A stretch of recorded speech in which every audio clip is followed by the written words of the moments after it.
Açıb qəlbimi eylədim söhbət, dalğalanıb mavi dəniz açdı. Dalğalarda xəbər, dərdi xəlvət, ayrılığımız nəğmələr qoşdu.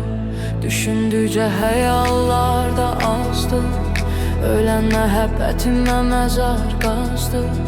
Dəfn eləyib ürəyimə bastırdım, baş daşına vəfasızdı yazdım. Qara gecələr dərdimə sirdaşdı, ağlamasam da gözlərim yaşdı. Səndən ərəm eyləmədin zalım, bilməz idim sənin ürəyin daşdı.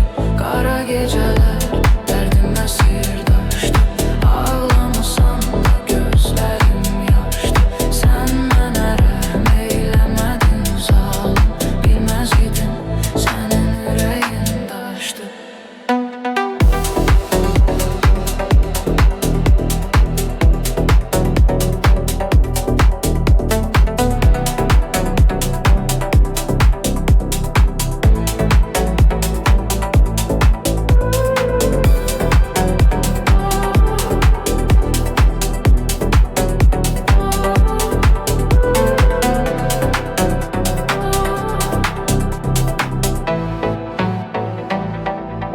İlk dəfə gördükdə səni canan, məhəbbətin sehrinə aldandım.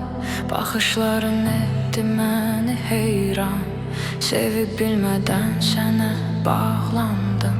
Gözlərimdə qaldı gözün getdin, söylədin əlvida sözün getdin.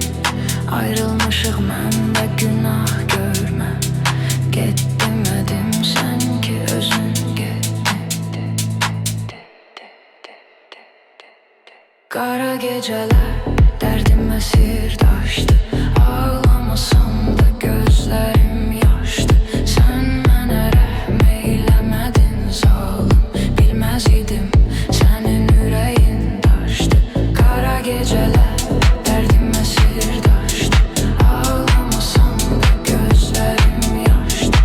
Sən mənə rəhm eyləmədin zalım, bilməz idim sənin ürəyin daşdı.